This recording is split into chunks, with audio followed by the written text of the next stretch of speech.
TV. Hindi na kasi gumagana yan. Ngayon pinalitan natin ng wire. Ito yung pinalit natin na wire. Ito cut 5. Doon natin pinadal sa ibabaw ng pader hanggang dun sa dulo. Hanggang dito yung makaka-maintenance. Hanggang sa dulo yan. Hindi natin pinadaan. Hanggang dun sa dulo. Ayun, hanggang dun sa dulo yan. Yung supply ng CCTV na hanggang dun sa pader na yun. Tapos dun tayo huminto sa tangke. Tapos ito yung ayan na siya yung wire natin, yung cut 5.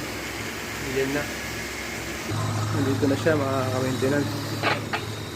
Ito na yung wire natin. Ito kakabitan natin ng RG45. Ito mga ka-maintenance, lalagyan natin siya ng RG45 ito para i-connect natin doon sa CCTV. Target 2. Ayan, nakabit na natin. Go ma'am, go. Kabit Sir, natin siya may dito. mag-ano sa swimming pool, maliligo. Tignan natin siya kung mag-blink siya ng orange. Ayun, okay na, makaka-maintenance.